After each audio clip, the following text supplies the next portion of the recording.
ಅಧಿಕಾರ ಕಳೆದುಕೊಂಡ ಹತಾಶೆಯಲ್ಲಿ ಮಾಜಿ ಶಾಸಕ ಸುನಿಲ್ ನಾಯ್ಕ್ ಮಾನಸಿಕ ಸ್ಥಿಮಿತ ಕಳೆದುಕೊಂಡಂತೆ ವರ್ತಿಸುತ್ತಿದ್ದಾರೆ. ವೆಂಕಟೇಶ್ ನಾಯ್ಕ್ ವಾಗ್ದಾಳಿ. ಮುರಿನಕಟ್ಟೆ ವಿಚಾರದಲ್ಲೂ ರಾಜಕೀಯ ಮಾಡುತ್ತಿರುವ ಬಿಜೆಪಿ ವಿರುದ್ಧ ಕಾಂಗ್ರೆಸ್ ಕಿಡಿ. ಹಿಂದೂಗಳ ಭಾವನೆಗಳ ಹೆಸರಿನಲ್ಲಿ ರಾಜಕೀಯ ಲಾಭ ಪಡೆಯುವುದು ಬಿಜೆಪಿಯ ಚಾಳಿ. ಸಾವಿನ ಮನೆಯಲ್ಲಿಯೂ ಸಚಿವ ಮಂಕಾಳು ವೈದ್ಯರನ್ನು ನಿಂದಿಸಿದ ಬಿಜೆಪಿ ಸಂಸ್ಕೃತಿ ಬಯಲು. ಅಧಿಕಾರ ಕಳೆದುಕೊಂಡ ಬಳಿಕ ಸಂಪೂರ್ಣ ಹತಾಶರಾಗಿರುವ ಮಾಜಿ ಶಾಸಕ ಸುನಿಲ್ ನಾಯ್ಕ್ ಮಾನಸಿಕ ಸ್ಥಿಮಿತ ಕಳೆದುಕೊಂಡವರಂತೆ ವರ್ತಿಸುತ್ತಿದ್ದು, ಹಿಂದೂಗಳ ಶ್ರದ್ಧಾ ಕೇಂದ್ರವಾಗಿರುವ ಮುರಿನಕಟ್ಟೆ ವಿಚಾರವನ್ನು ರಾಜಕೀಯಕ್ಕೆ ಬಳಸಿಕೊಳ್ಳುತ್ತಿದ್ದಾರೆ ಎಂದು ಭಟ್ಕಳ ಬ್ಲಾಕ್ ಕಾಂಗ್ರೆಸ್ ಅಧ್ಯಕ್ಷ ವೆಂಕಟೇಶ್ ನಾಯ್ಕ್ ತೀವ್ರ ವಾಗ್ದಾಳಿ ನಡೆಸಿದರು. ಭಟ್ಕಳದ ಕಾಂಗ್ರೆಸ್ ಕಚೇರಿಯಲ್ಲಿ ನಡೆದ ಸುದ್ದಿಗೋಷ್ಠಿಯಲ್ಲಿ ಮಾತನಾಡಿದ ಅವರು, ಭಟ್ಕಳದ ಮುರಿನಕಟ್ಟೆ ಹಿಂದೂಗಳ ಭಕ್ತಿಯ ಸಂಕೇತ. ಈ ಕಟ್ಟೆಯ ಮರು ನಿರ್ಮಾಣಕ್ಕೆ ಕಾಂಗ್ರೆಸ್ ಸರ್ಕಾರ ಅಥವಾ ಉಸ್ತುವಾರಿ ಸಚಿವ ಮಂಕಾಳ ವೈದ್ಯ ವಿರೋಧಿಯಾಗಿದ್ದರೆ ಸ್ವತಃ ತಹಶೀಲ್ದಾರರೇ ನಿಂತು ಕಟ್ಟೆ ನಿರ್ಮಾಣದ ಕಾರ್ಯ ಮಾಡಿಸುತ್ತಿರಲಿಲ್ಲ. ಆದರೆ ಜನರನ್ನು ತಪ್ಪು ದಾರಿಗೆಳೆಯಲು ಬಿಜೆಪಿ ಸುಳ್ಳಿನ ಪ್ರಚಾರ ನಡೆಸುತ್ತಿದೆ ಎಂದು ಕಿಡಿಕಾರಿದರು. ಮುರಿನಕಟ್ಟೆ ತೆರವುಗೊಂಡದ್ದು ಯಾರ ಆಡಳಿತದಲ್ಲಿ ಎಂಬುದನ್ನು ಜನ ಮರೆಯಬಾರದು ಎಂದು ಟೀಕಿಸಿದರು. ಸುನಿಲ್ ನಾಯ್ಕ್ ಶಾಸಕರಾಗಿದ್ದ ಕಾಲದಲ್ಲೇ ಮುರಿನಕಟ್ಟೆ ತೆರವುಗೊಳಿಸಲಾಯಿತು. ಆ ಸಮಯದಲ್ಲಿ ಒಂದೇ ಒಂದು ಮಾತನ್ನು ಆಡದ ಇವರು ಇಂದು ಹಿಂದೂಗಳ ರಕ್ಷಕರಂತೆ ನಾಟಕ ಮಾಡುತ್ತಿದ್ದಾರೆ.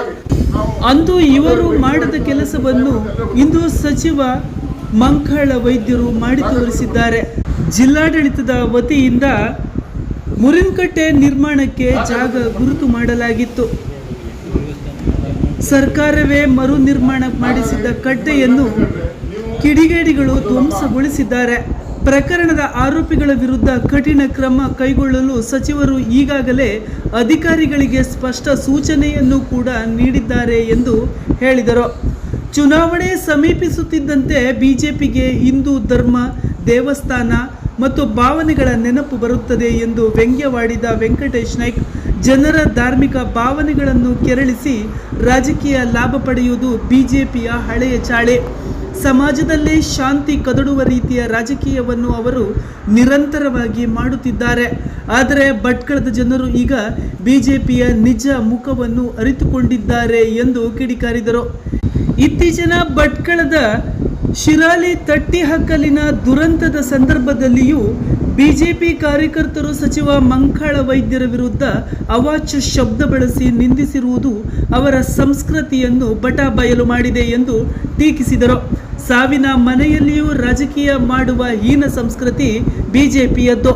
ಆದರೆ ಸಚಿವ ಮಂಕಾಳ ವೈದ್ಯರು ಯಾವುದೇ ಪ್ರಚೋದನೆಗೆ ಒಳಗಾಗದೆ ಸಂಯಮ ಮತ್ತು ಮಾನವೀಯತೆ ತೋರಿದ್ದಾರೆ. ಕಷ್ಟದಲ್ಲಿದ್ದ ಕುಟುಂಬಗಳ ಜೊತೆ ನಿಂತು ಧೈರ್ಯ ತುಂಬಿದ್ದಾರೆ ಎಂದು ಹೇಳಿದರು. ಇದೇ ವೇಳೆ ಪರೇಶ್ ಮೇಸ್ತಾ ಪ್ರಕರಣವನ್ನು ಉಲ್ಲೇಖಿಸಿದ ವೆಂಕಟೇಶ್ ನಾಯ್ಕ್, ಆ ಪ್ರಕರಣದಲ್ಲಿಯೂ ಕೂಡ ಬಿಜೆಪಿ ನಾಯಕರು ರಾಜಕೀಯ ಲಾಭಕ್ಕಾಗಿ ಸುಳ್ಳಿನ ಮಹಾಪುರವನ್ನೇ ಹರಿಸಿದ್ದರು.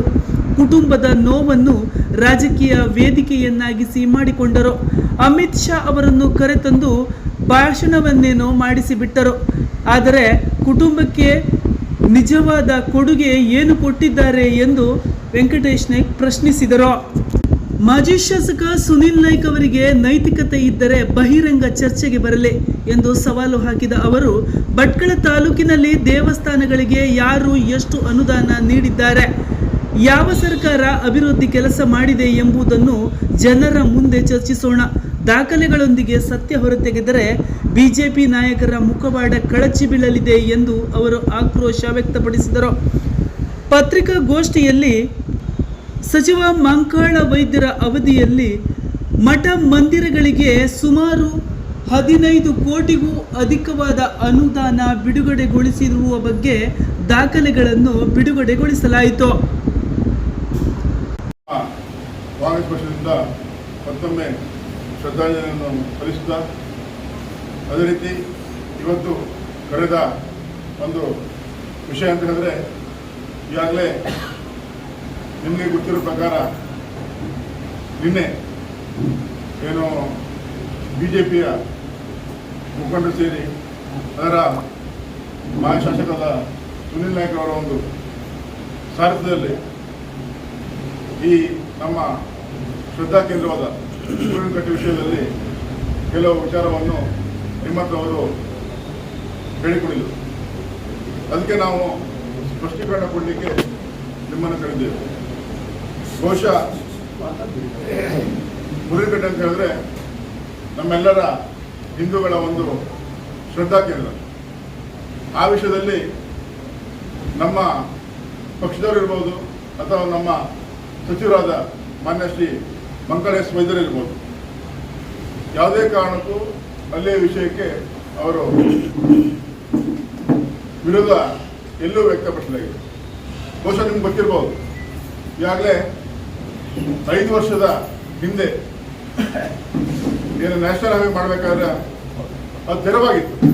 ಆ ಏನು ನಮ್ಮ ಮುರುಗೇಕಟ್ಟೆ ಏನಿತ್ತು ಅದು ತೆರವು ಮಾಡಿದ್ರು. ಆಗ ತೆರವು ಮಾಡಬೇಕಾದ್ರೆ ಬಹುಶಃ ಆಗಿನ ಶಾಸಕರಾದ ಸನ್ಮಾನ್ಯ ಸುನಿಲ್ ನಾಯ್ಕರ ಅವಧಿ ಇತ್ತು. ಹಾಗಾಗಿ ನಾನು ಅವರನ್ನೇ ಒಂದು ಕೇಳೋ ಪ್ರಶ್ನೆ ಅಂತ ಹೇಳಿದ್ರೆ, ಈಗ ನಿಮ್ಮ ಸರ್ಕಾರ, ಆವತ್ತು ನೀವು MLA, ಸ್ಥಳೀಯವಾಗಿ BJP ಸರ್ಕಾರ ಇತ್ತು ಅವಾಗ, ರಾಜ್ಯ ಸರ್ಕಾರದಲ್ಲಿ, ಮತ್ತು ಮೇಲಾಗಿ ಕೇಂದ್ರ ಸರ್ಕಾರದಲ್ಲೂ ಅವ್ರದೇ ಇತ್ತು, ಡಬಲ್ ಇಂಜಿನ್ ಸರ್ಕಾರ. ಆವಾಗಿದ್ದಾಗ ತೆರವು ಮಾಡಿದಾಗ ನಿಮಗೆ ಗೊತ್ತಿತ್ತು ನ್ಯಾಷನಲ್ ಹೈವೇರು ಮುರುಗೇಕಟ್ಟೆ ಎಂಬ ಒಂದು ಶ್ರದ್ಧಾ ಕೇಂದ್ರ ತೆರವು ಮಾಡಿದಾರಂತ. ಆಗ ನೀವು ಎಲ್ಲಿ ಹೋಗಿರೋ ನಾವು ಕೇಳ್ತಾ ಇದ್ದೇವೆ. ಆಗ ನೀವು ಯಾವುದೇ ಕಾರಣಕ್ಕೂ ಯಾವುದೇ ಸಂಬಂಧಪಟ್ಟ ಇಲಾಖೆ ಇರ್ಬೋದು, ಸಂಬಂಧಪಟ್ಟ ಮಂತ್ರಿಗಳಿರ್ಬೋದು, ಮತ್ತು ಸಂಬಂಧಪಟ್ಟ ಏನು ಕೇಂದ್ರದ ಸಚಿವರೊಟ್ಟಿಗೆ ನೀವು ಯಾವುದೇ ರೀತಿಯ ಮಾತನಾಡದೆ ಆವಾಗ ನೀವು ಸುಮ್ಮನೆ ಇದ್ಕೊಂಡು ಇವತ್ತು ಈ ಎಲ್ಲ ಬೆಳವಣಿಗೆಗೆ ಕಾಂಗ್ರೆಸ್ ಪಕ್ಷ ಹಾಗೂ ನಮ್ಮ ಸಚಿವರನ್ನು ನೀವು ಹೊಣೆ ಮಾಡ್ತಿದ್ದೀರಿ. ಬಹುಶಃ ನಿಮಗೆ ನಾಚಿಕೆ ಆಗಬೇಕು. ನೀವು ಹಿಂದೂಗಳ ಒಂದು ಹಿಡಿದುಕೊಂಡು ಇವತ್ತು ಅಧಿಕಾರ ಅನುಭವಿಸಿಕೊಂಡು ಇವತ್ತು ನನಗೆ ನೋಡ್ತದೆ ಇದು ನಿಮ್ಮ ಬರೀ ಸುಳ್ಳು ಭಾಷಣ. ಯಾಕಂತ ಹೇಳಿದ್ರೆ ಈಗಾಗಲೇ ಜನರಿಗೆ ಗೊತ್ತಾಗಿದೆ ನಿಮ್ಮ ನಾಟಕ. ಬಹುಶಃ ಈಗಾಗಲೇ ಮೊನ್ನೆ ನಡೆದ ವಿಚಾರದಲ್ಲಿ ಏನು ಆ ಶ್ರದ್ಧಾ ಕೇಂದ್ರವನ್ನು ಯಾರು ಹಿಡಿದಿದ್ರು ಅವರಿಗೆ ಸೂಕ್ತ ಶಿಕ್ಷೆ ಆಗಬೇಕಂತ ನಮ್ಮ ಸಚಿವರು DC ಹತ್ರ ಮತ್ತು SP ಹತ್ರ ಮಾತಾಡಿಕೊಂಡು ಕೂಡಲೇ ಅವ್ರ ಮೇಲೆ ಆಕ್ಷನ್ ಮಾಡ್ಕೊಂಡು ಅವ್ರು ಹೇಳಿದ್ರು. ಈಗಾಗಲೇ ಬಹುಶಃ 8 ಜನರಿಗೆ ಅರೆಸ್ಟ್ ಮಾಡಿದ್ದಾರೆ. ಅವರು ನಮ್ಮ ಪೊಲೀಸ್ ಇಲಾಖೆಯಿಂದ 8 ಜನ ಅರೆಸ್ಟ್ ಮಾಡಿದ್ದಾರೆ. ಆದಾಗ್ಯೂ ನೀವು ಜನರಿಗೆ ಮತ್ತೆ ತಪ್ಪು ಸಂದೇಶ ಹರಡುವ ಸಲುವಾಗಿ ಮತ್ತೊಮ್ಮೆ ನೀವು ಪ್ರೆಸ್ ರಿಪೋರ್ಟ್ ಕಳ್ಕೊಂಡು ಪ್ರಶ್ನೆ ಮಾಡಿದ್ವಿ. ಬಹುಶಃ ನನಗನ್ನಿಸ್ತದೆ ಇದು ಏನು ಇಲೆಕ್ಷನ್ ಹತ್ರ ಬಂದಾಗ ನಿಮಗೆ ಹಿಂದೂಗಳ ನೆನಪಾಗ್ತದೆ. ಅಧಿಕಾರ ಇದ್ದಾಗ ನಿಮ್ಗೆ ಯಾವುದೇ ಕಾರಣಕ್ಕೂ ಹಿಂದೂಗಳು ನೆನಪಾಗ್ತಿರ್ಲಿಲ್ಲ. ಯಾಕಂತ ಹೇಳಿದ್ರೆ ಈಗಾಗಲೇ ಬಹುಶಃ ಅಲ್ಲಿ ಏನು ಆ ಶ್ರದ್ಧಾ ಕೇಂದ್ರ ಹೆಚ್ಚು ನಡ್ಕೊಳ್ಳೋದು ನಮ್ಮ ಪೊಲೀಸರು ಮತ್ತು ಕಾರ್ಯಕರ್ತ ಭಾಗದವರು.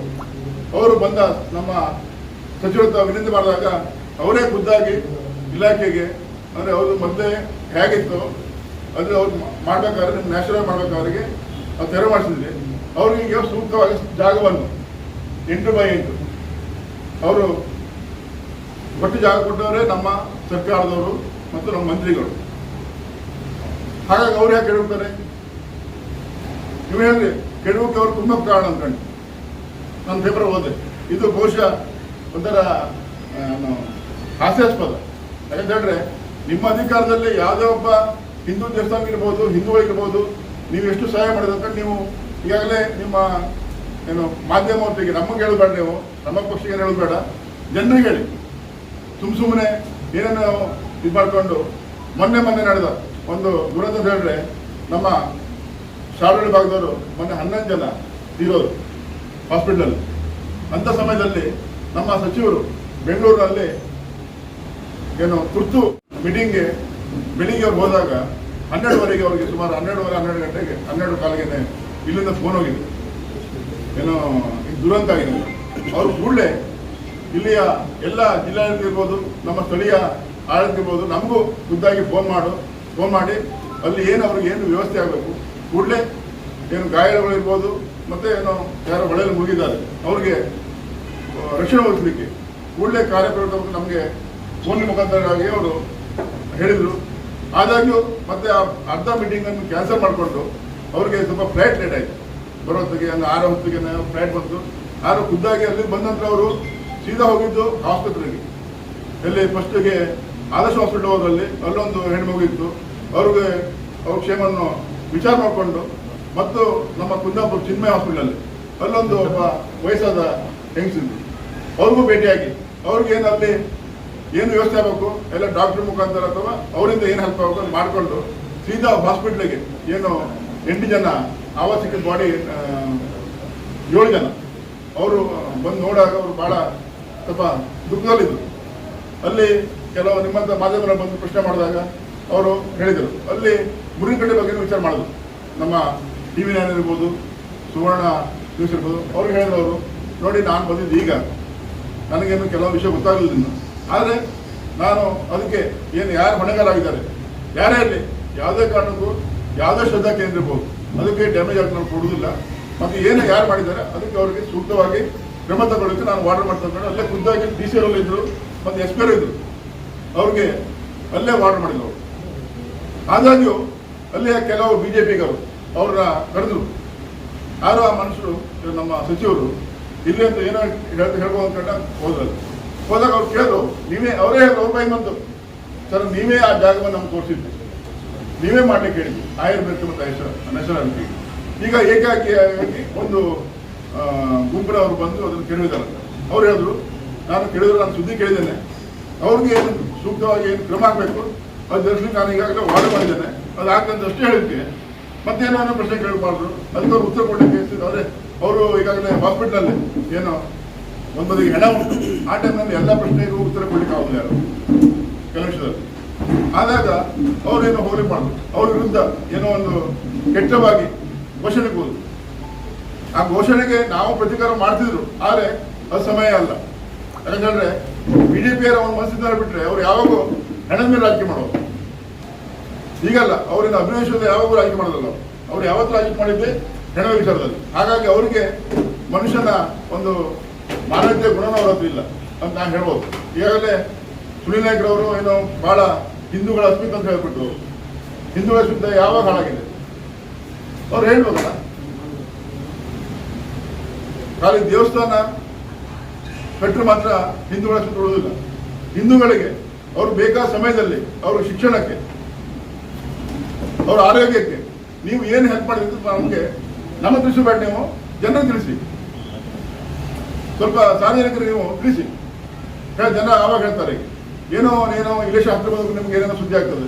ಉದಾಹರಣೆ ನಾಗಮನ, ಈಗ ಹೇಳಿದವರು ಎಲ್ಲ ಸುದ್ದಿನ ಹೇಳಿದ್ರು, ಆಯಿತು ನಾಗಮನ ವಿಷಯದಲ್ಲಿ. ನಾಗಮನ ಕಟ್ಟಬೇಕಾದ್ರೆ ನಮ್ಮ ಮಾನ್ಯ ಅವಾಗ 2008ರಲ್ಲಿ ಇರ್ಬೋದು, 8-9 ಇರ್ಬೋದು, ಅವಾಗ ನಮ್ಮ JD ನಾಯಕರು MLA ಇದ್ದಾಗ ಅವರು ಸುಮಾರು 30,000 ರೂಪಾಯಿ ಅನುದಾನವನ್ನು ಸರ್ಕಾರದಿಂದ ಬಹಳ ಮಾಡಿದ್ರು. ಆಗನೂ ಅಲ್ಲಿಯ ಸ್ಥಳೀಯರು ಕೆಲವರು ವಿರೋಧ ಮಾಡಿದ್ರು. ಅಲ್ಲಿ ಇರೋ ಜಾಗ ಖಾಲಿ 3 ಮುಖಗಳಿಂದ 4 ಗುಂಡಿ ಜಾಗ, ಅದನ್ನ ಪೂರ್ತಿ ನಮ್ಗೆ ಕೊಡ್ಬೇಕಂತ. ಆಗ ಕೆಲಸ ಸ್ಟಾಪ್ ಆಯಿತು. ಅದಾಗಿ 2013ರಲ್ಲಿ ನಮ್ಮ ಮಾನ್ಯ ಪಕ್ಷೇತರ ಅಭ್ಯರ್ಥಿಯಾಗಿ ಮಕ್ಕಳ ವಿನಾದ್ರು ಅವರು ಒಂದು 70,000 ರೂಪಾಯಿ ಹಣವನ್ನು ಸರ್ಕಾರದಿಂದ ಹಾಕಿಸಿದ್ರು. ಆಗ ಅದೇ ಗಲಾಟೆ, ನೀವು ಮಾಡೋದಾದ್ರೆ ಪೂರ್ತಿ ಮಾಡಬೇಕು, 3 ಮುಖ ಗುಂಡಿ ಜಾಗದಲ್ಲಿ ಏನು ಜಾಗ ಉಂಟು ಅದಷ್ಟು ದೊಡ್ಡವಾಗಿ ಮಾಡ್ಬೇಕಂತ ಅವ್ರು ಹೇಳಿದ್ರು. ಅದು ಬಿಟ್ಟು ಆಯ್ತು, ಅಲ್ಲಿ ಸ್ಟಾಪ್ ಆಯ್ತು. ಈಗ ಆ ನಾಗಮನ ಮಾಡಿದ್ರು, ಮಾನ್ಯ ಸುನೀಲ್ ನಾಯ್ಕ ಪೀರಿಯಡ್ ಮಾಡಿರ್ಬೋದು, ಮಾಡಿದ್ರು. ಆದರೆ ಅವರು ಸರ್ಕಾರದಿಂದ ಎಷ್ಟು ಹಣ ಹಾಕಿದ್ದಾರೆ ನಮಗೆ ಹೇಳಿ, ನಮಗೆ ಬೇಡ, ಜನ ನಿಮ್ಗೆ ನಿಮ್ಮ ಮೀಡಿಯಾವ್ರಿಗೆ ಹೇಳಿ ಮತ್ತು ಸಾರ್ವಜನಿಕರು ಹೇಳಿ ಹಣ ಎಷ್ಟು ಹಾಕಿದ್ದಾರೆ, ಮತ್ತೆ ಜಾಗ ಎಷ್ಟು ಉಂಟು. ಈಗ ಅವ್ರು ಮಾಡಿದ ಜಾಗ ಅರ್ಧ ಗುಂಡಿನ ಜಾಗನೇ, ಮತ್ತು ಬಾಕಿ ಜಾಗ ಎಲ್ಲ ಇತ್ತು, ಯಾರು ಕೊಟ್ರಿ ನೀವು ಅಂತ ನಾವು ಕೇಳ್ತಾರಲ್ಲ. ಈಗ ಅವಾಗ ನಾವು ಇದೇ ಅರ್ಧ ಗುಂಡಿ ಜಾಗದಲ್ಲಿ ಒಳ್ಳೆ ಕಟ್ಟಡಗಳು ಮಾಡಿದ್ರು ಅವಾಗ. ಆದ್ರೆ ನೀವು ಯಾರೋ ಅವಕಾಶ ಮಾಡಿಕೊಡಲಿಲ್ಲ BJPಯವರು. ಈಗ ನೀವೇ ನಿಮ್ಮ ಸರ್ಕಾರ ಇದ್ದಾವೆ, ಡಬಲ್ ಇಂಜಿನ್ ಸರ್ಕಾರ, ಒಂದು ಸರ್ಕಾರ ಅಲ್ಲ, ಡಬಲ್ ಇಂಜಿನ್. ಆವಾಗ ನೀವು ಜಾಗ ಎಷ್ಟು, ಬರೀ ಅರ್ಧ ಗುಂಟೆ.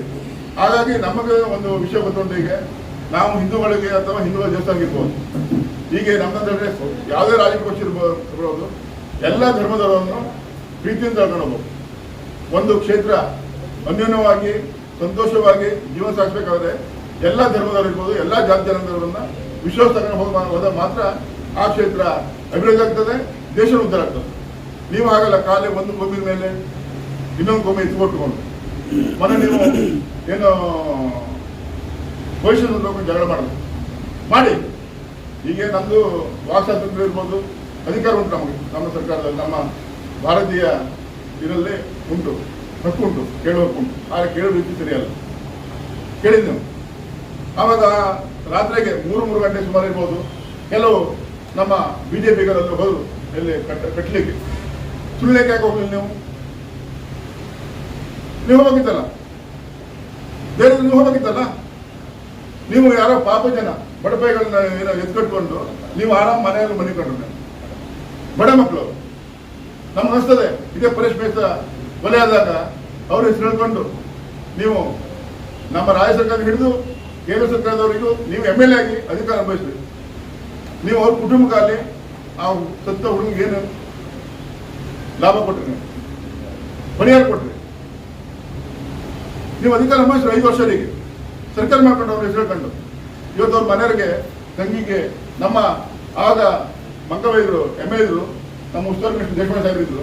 ಅವ್ರ ಮನೆ ಹೋಗಿ ಏನು ಆಗಿದೆ ಅದಕ್ಕೆ ಯಾರು ಹೊಣೆಗಾರಿದ್ರು ಅವ್ರಿಗೆ ಶಿಕ್ಷೆ ಕೊಟ್ಟು ನಾವು ನಮ್ಮ ಸರ್ಕಾರ ಬದ್ಧರಿದ್ದೇವೆ, ಹೋಗಿ ನಾವು ಮಾಡ್ತೀವಿ ಹೇಳೋದು.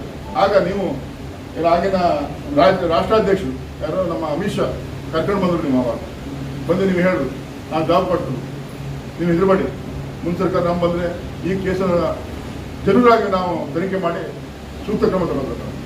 ಅದು ಮಾಡಿದ್ದೇನೆ ನಿಮಗೆ ಬಂದ ಸಹಜ ನೀವು ರಿಪೋರ್ಟ್ ನೀವೇ ನಿಮ್ಮದೇ ಸರ್ಕಾರ ಕೇಂದ್ರ ಸರ್ಕಾರ ಅಡಿಯಲ್ಲಿ ಬರುವ CBI ಅವರೇ ಸಹಜ ಕೊಟ್ರಿ. ಆಗ ಎಷ್ಟೋ ಹಾನಿ ಮಾಡಿದ್ರಿ, ಇಡೀ ಹೊನ್ನಾವರ ಇರ್ಬೋದು, ಭಟ್ಕಳ ಇರ್ಬೋದು, ಎಲ್ಲ ಕಡೆ ಇರ್ಬೋದು, ಇಡೀ ರಾಜ್ಯದ ನೀವು ಎಷ್ಟು ಹಾನಿ ಮಾಡಿದ್ರಿ. ಆ ಹಾನಿಯನ್ನು ತುಂಬ ಕೊಟ್ಟರು ಸರ್ಕಾರ. ನೀವು ಎಷ್ಟು ಲಾಸ್ ಮಾಡಿರಿ, ಎಷ್ಟೋ ಬಡಪಾಯಿಗಳ ಮೇಲೆ ಇವತ್ತು ಕೇಸು, ಇವತ್ತು ಕೋರ್ಟ್ ಬ್ಯಾಂಕ್ ಇರ್ತಾರೋ ಕೇಸ್ ಮಾಡಲಿಕ್ಕೆ ದುಡ್ಡಿಲ್ಲ. ಕೆಲವು ಜಾಗವನ್ನು ಅಡಿಟ್ಕೊಂಡು ಕೇಸ್ ನಡೆಸ್ತಿದ್ದಾರೆ. ಅದು ನೀವು ಫಸ್ಟ್ ಉತ್ತರ ಕೊಡಿ, ಹೇಳ್ರು ನೀವು ಹಿಂದೂಗಳ ವಿರೋಧ ಕಂಡು. ನಾವು ಹಿಂದೂಗಳ ವಿರೋಧ ಅಲ್ಲ, ನಾವು ಎಲ್ಲ ಸಮಾಜದವರನ್ನ ಎಲ್ಲ ಧರ್ಮದವರನ್ನ ಪ್ರೀತಿಯಿಂದ ತಗೊಳ್ಳೋ ಕೆಲಸ ಮಾಡ್ತೀವಿ. ಅದು ನಮ್ಮದು ಕೆಲಸ. ಅದು ಬಿಟ್ಟಾಗಿ ಏನು ನೀವೊಬ್ಬರು ಕ್ಷೇತ್ರವನ್ನು 5 ವರ್ಷ ಆಳ್ದವ್ರು, ನೀವು ಜನರಿಗೆ ನಿಮ್ಮ ಬಗ್ಗೆ ಗೊತ್ತುಂಟು. ನೀವು ಅದನ್ನ ಮುಚ್ಚಾಕೋ ಸಲುವಾಗಿ ಏನೋ ಇದೊಂದು ಡಮಾಚರಣೆ ಮಾಡಬೇಡಿ. ಇವತ್ತು ನಾವು ಹೇಳ್ತೇವೆ, ಇದೇ ನಮ್ಮ ಸಚಿವರು ನಮ್ಮ ಸರ್ಕಾರ ಏನು ಜಾಗ ನಿಗದಿ ಮಾಡಿದೆವು ಊರಿನ ಕಡೆ ಜಾಗ, ಅದು ಕಟ್ಲಿಕ್ಕೆ ನಾವು ಬದ್ಧರಿದ್ದೇವೆ. ಅದು ಬಿಟ್ಟು ನೀವೆಲ್ಲ ಬಂದು ಎಲ್ಲ ಒಟ್ಟೆ ಕಟ್ಟುಕೋಬೇಕಾದ್ರೆ ಎಲ್ಲರೂ ಪ್ರೀತಿಯನ್ನು ತೆಗೆದುಕೊಂಡು ಎಲ್ಲ ಸಮಾಜದವ್ರನ್ನ ಧರ್ಮದವ್ರನ್ನ ಪ್ರೀತಿಯನ್ನು ತೆಗೆದುಕೊಂಡು ನಾವು ಕಟ್ಟುವ ಇಲ್ಲ. ಯಾವುದೇ ಶ್ರದ್ಧಾಕೆ ಇರ್ಬೋದು, ಅದು ಫಸ್ಟ್ ನಾವು ಮಾಡಬೇಕು. ಬಿಟ್ಟಾಗಿ ನೀವೇನೋ ನಮಗೆ ಓಟಿನ ಮುಖ ಏನೋ ಓಟ್ ಬರ್ಬೋದು ಅಂತ ಹೇಳಿದಾಗ ಈ ಜನ ನಂಬೋ ಸ್ಥಿತಿಯಲ್ಲಿ ಇಲ್ಲ. ನಾವು ನಿಮ್ಮ ಚಾಲೆಂಜ್ ಮಾಡ್ತು, ನಮ್ಮ ಹಿಂದೂಗಳಿರ್ಬೋದು, ಎಲ್ಲ ಸಮಾಜದಲ್ಲಿರ್ಬೋದು, ಎಲ್ಲ ಧರ್ಮದಲ್ಲಿರ್ಬೋದು. ಬಟ್ ಇವಾಗ ನೀವು ಹೇಳ್ತೀವಿ ಅವಾಗ ಹಿಂದೂಗಳಿರ್ಬೋದು, ಕಾಂಗ್ರೆಸ್ ಪಕ್ಷ ಇರ್ಬೋದು, ಮಂಗಾವೀರು ಇರ್ಬೋದು. ನಾವು ಚಾಲೆಂಜ್ ಮಾಡ್ರು, ಸುನಿಲ್ ನಾಯ್ಕ ನೀವು ಒಂದು ಕಡೆ ಕೂತ್ಕೊಳ್ಳಿ, ಒಂದು ಕಡೆ ನಮ್ಮ ಮಂಗಾವೀರು ಕೊಡ್ತಾರೆ. ಚಾಲೆಂಜ್ ಚರ್ಚೆ ಮಾಡಿ, ಯಾವ ಹಿಂದೂಗಳಿಗೆ ನೀವು ವಿಚಾರ ಮಾಡಿರಿ ಅಂದ್ಕೊಂಡು, ಯಾವ ದೇವಸ್ಥಾನ ನೀವು ಹೆಲ್ಪ್ ಮಾಡಿದ್ರಿ ಚರ್ಚೆ ಮಾಡಿ, ಯಾವ ಅವಧಿಯಲ್ಲಿ ಹೆಚ್ಚಿನವಾಗಿ ಅನುದಾನ ಕೊಟ್ಟಿದ್ರಿ, ಕೈಯಲ್ಲಿ ಸ್ವತಃವಾಗಿ ಅಂದರೆ ಸ್ವಂತವಾಗಿ ಎಷ್ಟು ಕೊಟ್ಟಿದ್ರಿ ಚರ್ಚೆ ಮಾಡಿ. ಸುಮ್ಮನೆ ಡಂಬಾಚಾರಕ್ಕೆ ಏನೋ ಮಾತು ಬಾಯಿ ಉಂಟು ಏನೋ ವಿಷಯ ಹೇಳ್ಕೊಂಡು ನೀವು ಗೊಮ್ಮು ಸಂಘರ್ಷ ಮಾಡ್ಲಿಕ್ಕೆ ಹೋಗ್ಬೇಡಿ. ಇದು ಒಳ್ಳೇದಲ್ಲ. ಇವತ್ತು ಜನ ಏನು ನಮ್ಮದು ಜೀವನ ಹೇಳ್ಬಿಟ್ಟು ಚೈನ್ ಸಿಸ್ಟಮ್, ನಾವೆಲ್ಲರೂ ಒಟ್ಟಿಗೆ ತಗೊಂಡು ಹೋಗೋ ಮಾತ್ರ ನಮಗೆ ಏನೋ ಜೀವನ ನಡೆಸಲಿಕ್ಕೆ ಆಗ್ತದೆ, ಒಮ್ಮೆ ಮಾಡ್ಲಿಕ್ಕೆ ಆಗೋದಿಲ್ಲ.